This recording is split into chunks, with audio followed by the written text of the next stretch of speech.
ମୁଁ ଗୋଟେ କାଲକାଟାରୁ ଗୋଟେ ପ୍ରଥମେ ଗୋଟେ ସିଡ଼ି ଆଣିଥିଲି। ସେ ଆମରି ଘରେ ବସିକି କୈଳାସ ବେହେରାର ଯାତ୍ରା ସେ ଦେଖିବାକୁ ଭାରି ଭଲ ପାଏ। ଶିବାନୀର କୈଳାସ ବେହେରା ସେଠୁ ସବୁବେଳେ ଆମେ ସିଡ଼ିରେ ଯାତ୍ରା ଦେଖୁ। ଆଉ ଆମ ଗାଁରେ ଡ୍ରାମା ହେଲେ ସେ ଡ୍ରାମାରେ ମାନେ ଭଲ ଅଭିନୟ କରେ। କାହ୍ନାର ଗୋଟେ ଗୋଟେ ଡାଇଲଗ୍ରେ ପିଇସୁ କୁଆଡ଼େ ଉଡ଼ିକି ହଜିଯିବ। କାରଣ କାହ୍ନା ମୋର ଶତ୍ରୁ ନୁହେଁ କି ପିଇସୁ ମୋର ଶତ୍ରୁ ନୁହେଁ। ମୁଁ ନାଟକ ଦେଖିକି ମୋ ନାଁ ହେଉଛି ବନବିହାରୀ ମହାନ୍ତି ମଲ୍ଲିକାପୁର।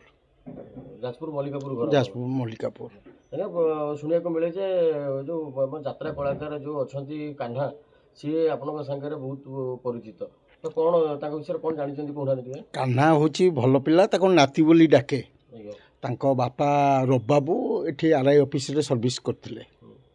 ଆଉ କାହ୍ନା ସହିତ ଆମର ଦୀର୍ଘ ଦିନର ସମ୍ପର୍କ, ଖେଳ ମଜା ହସ ଖୁସି। ମୁଁ ଗୋଟେ କାଲକାଟାରୁ ଗୋଟେ ପ୍ରଥମେ ଗୋଟେ ସିଡ଼ି ଆଣିଥିଲି। ସେ ଆମରି ଘରେ ବସିକି କୈଳାସ ବେହେରାର ଯାତ୍ରା ସେ ଦେଖିବାକୁ ଭାରି ଭଲ ପାଏ। ଶିବାନୀର କୈଳାସ ବେହେରା ସେଠୁ ସବୁବେଳେ ଆମେ ସିଡ଼ିରେ ଯାତ୍ରା ଦେଖୁ। ଆଉ ଆମ ଗାଁରେ ଡ୍ରାମା ହେଲେ ସେ ଡ୍ରାମାରେ ମାନେ ଭଲ ଅଭିନୟ କରେ। ଆମ ଏ ମଲ୍ଲିକାପୁର ସହିତ ସେ ବହୁତ ଦିନ ଜଡ଼ିତ। ପ୍ରତ୍ୟେକ ମଲ୍ଲିକାପୁରବାସୀ ତାକୁ ଜାଣିଛନ୍ତି। ଏଇଠି ଦୀର୍ଘ ସେ ବୋଧେ 15-20 ବର୍ଷ କଟେଇ ଦେଲେ ଆମରି ଗାଁରେ। ଆମ ଘରେ ତ ଏଠି ସେ ମିନିମମ୍ 10-12 ବର୍ଷ ରହିଲେ। ଆଉ ଆମ ଏ ମଲ୍ଲିକାପୁରରେ ସେ ଅତି କମ୍ରେ 15-17 ବର୍ଷ କଟେଇ ଦେଇଛନ୍ତି।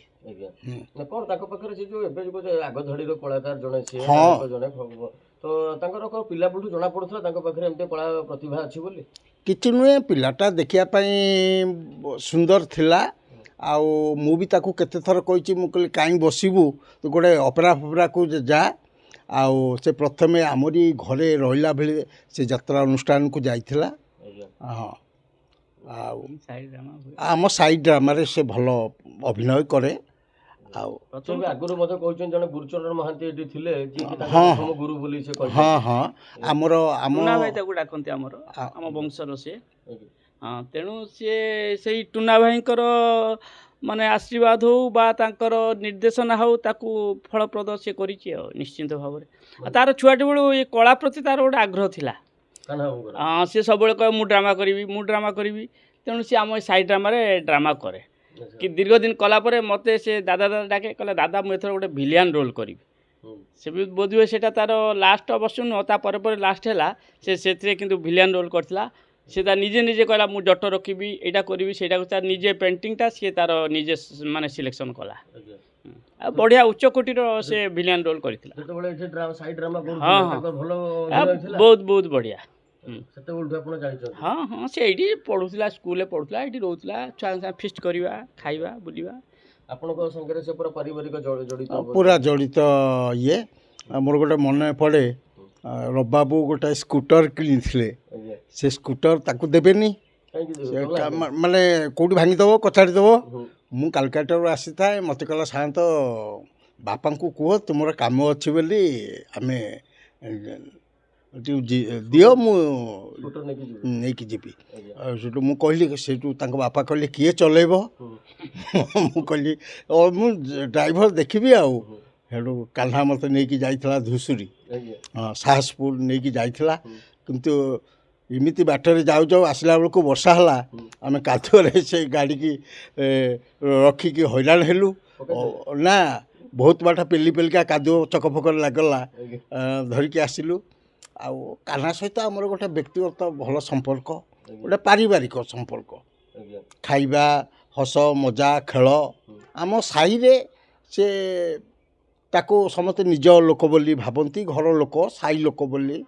ସେ ଯେତେବେଳେ ସେ ଯାତ୍ରା ଜଗତକୁ ଯେତେବେଳେ ଗଲେ, ଯେତେବେଳେ ସେ ଫେମସ୍ ହେଇଗଲେ, ତାପରେ ଆପଣଙ୍କର ତାଙ୍କ ସାଙ୍ଗରେ କେବେ ଭେଟଘାଟ ହେଇଛି? ମୋର ଏଇ ଆର ବର୍ଷ ଆସିଥିଲା, ଧୂସୁରୀକି ଆସିଥିଲା, ମୋର ଛକରେ ଦୋକାନ ଅଛି, ଆସିଥିଲା।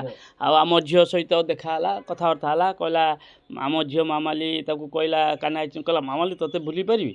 ସେ ଆମ ଛକରେ ସେ ତାର ଯେଉଁ ବରା ଖାଏ ଛେଚିକି କହନ୍ତି ତାକୁ ଡାଲି ବରା, ସେଇଟା ଖାଇବା ପାଇଁ ସେ ହିରୋକୁ ଧରିକି ଧୂସୁରୀ ଆସିଥିଲା।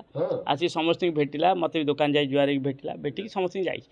ତାକୁ ଏଇ ପାଖାପାଖି କୁହନ୍ତି ମଲ୍ଲିକାପୁର ଟୋକା କହନ୍ତି ଆଉ ତା ଘର ଜଗତସିଂହପୁର ବୋଲି ପ୍ରାୟ ପାଖ ଅଞ୍ଚଳ କେହି ଜାଣନ୍ତି, କୁହନ୍ତି ମଲ୍ଲିକାପୁର ଟୋକା। ଏଇଟା ପରିବର୍ତ୍ତନ କିଛି ଦେଖିଲେ ପୂର୍ବ କାହ୍ନା ଏବେ କାହ୍ନା ଭିତରେ? ନା, ତାର ଆଗ ଭଳିଆ ସେଇ ନେଚରଟା ଆମ ପ୍ରତି ଅଛି, ତା ପ୍ରତି କ'ଣ ସେ ମୁଁ ଜାଣିନି। କି ତା ଯେମିତି ଆମକୁ ସମ୍ମାନ ଦେବା ବା ଆମ ଛୁଆମାନଙ୍କ ସହିତ ଯେମିତି ମିଶିବା, ସେତିକି ଏ ଆସିଲା ଅଧଘଣ୍ଟେ ପାଇଁ ଛକକୁ ଆସିଥିଲା ଅବଶ୍ୟ, ଆସି ମିଶି ମାସିକି ଗଲା, କିଛି ନାହିଁ, ବଢ଼ିଆ। ନା ନା ନା ନା ନା, ସେ ଯେମିତି ଗୋଡ଼ବା ଜୁଆରେ ଆସିକି ଜୁଆର ହେଲା, ସେ ହିରୋଙ୍କୁ ନେଇକି ଆସିଥିଲା, ତାଙ୍କର ଯେଉଁ ଦଳରେ ଆସିଥିଲା, ଆସିକି 3-4 ଜଣ ବରା ଆଳୁ କଷା ଖାଇକିନା ଆମ ଛକରୁ ପୁଣି ଧୂସୁରୀ ଗଲେ ଫେରିକି।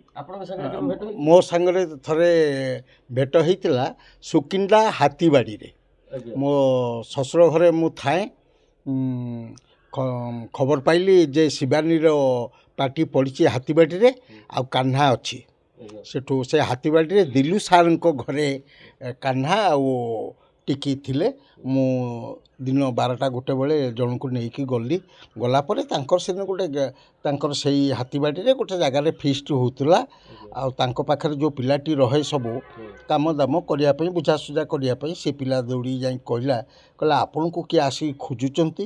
ସେ ହଠାତ୍ ଆସିଲା, ଆସିକି ସେ ମୋତେ ଦେଖି ସାରିଲା ପରେ ଯେଉଁ କୁଣ୍ଢେଇ ପକେଇ କହିଲା ସାନ୍ତ ଆସିଛ, ମୋର ସେଇଟା ସବୁ କିଛି ମୁଁ ତାଠୁ ପାଇଥିଲି ସେଇଠି। ସେଇଠୁ ମାନେ ପାଦ ଧରିକି ଜୁହାର ହେଇକି କହିଲା ମୋ ସାନ୍ତ ପାଇଁ ଆଜି ମୁଁ ଏଇଠି। ସେ ତାଙ୍କରି ଘରେ ବସି ସବୁ ଡ୍ରାମା ଆମେ ସିଡ଼ିରେ ଦେଖୁ, ନାଟକ ଦେଖୁ। ବେଶୀ କୈଳାସ ବେହେରାର ଶିବାନୀର ନାଟକ ଦେଖେ, ମୋ ପେ କାଳି ବଜେଇ ଦେ। ଆପଣଙ୍କ ଘରୁ ସେ ଯାତ୍ରା ମାନେ ସିଡ଼ିରେ ଯାତ୍ରା ଦେଖି ଦେଖିକା କିମ୍ବା ଏଇଠି ହଁ ଡ୍ରାମା କରି କରି ମଲ୍ଲିକାପୁର ପାଣି ପବନରେ। ଆପଣ କେବେ ତାଙ୍କର ଡ୍ରାମା ଦେଖିଛନ୍ତି ଯାଇକି ଷ୍ଟେଜ୍? ନା, ମୁଁ ତାର ସବୁ ନାଟକ ମୁଁ ଦେଖେ, ମାନେ ମୋବାଇଲରେ ଦେଖେ। ଆଉ ମୁଁ କେବେ ସେ ଅଭିନୟ କରୁଛି ଯେ ଷ୍ଟେଜ୍ରେ ଯାଇକି ବସିକି ଦେଖିନି। ଆଉ ଏଇ ପାଖାପାଖି ଅଞ୍ଚଳ ପଡ଼ିଲେ ପାର୍ଟି ମୁଁ ଯାଇକି ଦେଖିବି। ମୁଁ ଦେଖିଛି ଅନୁଗୁଳେ 4-5 ବର୍ଷ କି 6-7 ବର୍ଷ ତଳେ ଯାଇଥିଲା। ଅନୁଗୁଳେ ସେ ଭଣଜାର ଦୋକାନ, ମୁଁ ସେଠି ମ୍ୟାନେଜ୍ କରୁଥିଲି ଗୋଟେ ମେସିନାରୀ ଦୋକାନ। ସେ ସେଇଠିକି ଆସିଲା ପରେ କହିଲା ଦାଦା ଆଉ 3 ଦିନ ହେଇଗଲାଣି, ଆଜି ମୋର ମଦର ଇଣ୍ଡିଆ ଅଛି, ଆପଣ ଯେମିତି ହେଲେ ଯିବେ। ମୁଁ କହିଲି ହଉ ଯିବା। ଆଉ ସନ୍ଧ୍ୟାବେଳକୁ ତା ଲଜ୍କୁ ଯାଇଥିଲି। ସେଠି ଦାଦା କହିଲା ଭଳିଆ ତାର ସେ ପିଲା ଥିଲା, ମୋ ପାଇଁ ସବୁ ତାର ଟ୍ରିଟମେଣ୍ଟ ଯେମିତି କରିବା କଥା ଆଣିକି ରଖିଥାଏ। ମୁଁ ବି ଏମିତି ଛୁଆ ହିସାବରେ ତା ପାଇଁ ଯାହା ନେବା କଥା ନେଇକି ଯାଇଥିଲି। କିନ୍ତୁ କହିଲା ନା ଦାଦା ଆଜି ଆସିବେ, ଭଲ ବହିଟା ମଦର ଇଣ୍ଡିଆ। ସେଇଠୁ ମୁଁ ଗଲି, ଯାଇ ମୁଁ କହିଲି ଏମିତି ତା ନାଁ କହିଲା ପରେ ମୋତେ ନେଇଗଲେ। ନେଇକି ସେ ପୁରା ଗ୍ରୀନ୍ ରୁମ୍ ସାଇଡ଼୍ରେ 2ଟା ଚେୟାର ଆଣି ପକାଇଦେଲେ ପିଲା। ମୁଁ ସେଇଠି ହିଁ ବସିଲି ଗ୍ରୀନ୍ ରୁମ୍ ପାଖରେ। ଯେଉଁ ମାନେ ମଝିରେ ମଝିରେ ଚାହା ସୁଧା ଟିଫିନ୍ ଆସୁଥାଏ, ଏଇ ଟାଇପ୍ର ଆସୁଥାଏ। ବାରମ୍ବାର ଯେତେବେଳେ ମୁଁ କହିଲି ନା ମୋର ହେଇଗଲାଣି, ଆଉ ଆଣିବନି ବାବୁ, ସେ ପିଲାମାନଙ୍କୁ ମନା କରିଦେଲି। ସେଇଟା ଦେଖିଥିଲି, ମୋତେ ସେ ସମ୍ମାନ ଦେଇଥିଲା, ହଁ ଟ୍ରିଟମେଣ୍ଟ ଦେଇଥିଲା, ପ୍ଲସ୍ ଡାକିଥିଲା ମୋତେ ମଦର ଇଣ୍ଡିଆ ଦେଖିବା ପାଇଁ। ଦେଖିଥିଲି। ଆଉ ଗୋଟେ କଥା ମୋର ମନେ ପଡ଼ୁଛି, ଓଳାଶୁଣୀରେ ଶିବାନୀ ପଡ଼ିଥିଲା। ମୋ ସାନ ପୁଅ ସେତେବେଳକୁ 7ମରେ ପାଠ ପଢ଼ୁଥିଲା, ତା ମାଉସୀ ଘରେ ଥିଲା। କାହ୍ନା ଭାଇ ଆସିଛି ବୋଲି ମୋତେ କଲିକତାକୁ ସେ ଫୋନ୍ କଲା। ମୁଁ କାହ୍ନାକୁ ଫୋନ୍ ଲଗେଇଲି, କିନ୍ତୁ ଲାଗିଲାନି, ତା ସୁଇଚ୍ ଅଫ୍ ଥିଲା। ସେଠୁ ସେ ଗେଟ୍ରେ ଯେଉଁମାନେ ଟିକେଟ୍ କାଟୁଥିଲେ, ମୋ ସାନ ପୁଅ କହିଲା ଟିକେ କାହ୍ନା ଭାଇଙ୍କି ଡାକିଦିଅ, ତାଙ୍କ ଗାଁ ଲୋକ ଆସିଛି। ସିଏ ଆସିକି କହିଲା କିଏ ଡାକୁଛି ବୋଲି କହିକି ଆସିକି ଦେଖିଲା ବେଳକୁ ମୋ ସାନ ପୁଅକୁ ଦେଖିଲା ଯେମିତି ତାକୁ ଭିତରକୁ ଡାକିକି ନେଇକି ସେଠି ସେ ଯେଉଁ ଗ୍ରୀନ୍ ରୁମ୍ରେ ଆସିକି ସେ ମେନ୍ ଗେଟ୍ ପାଖରୁ ତାକୁ ନେଇକି ଯିବା, ସେଟା ଆମ ପାଇଁ ବହୁତ ଯେହେତୁ ସେ ଦେଖିଲା ଯେ ମଲ୍ଲିକାପୁରରୁ କିଏ ଆସିକି ଡାକୁଛି ବୋଲି କହିଲା ପରେ ସେ ପଳେଇ ଆସିଥିଲା।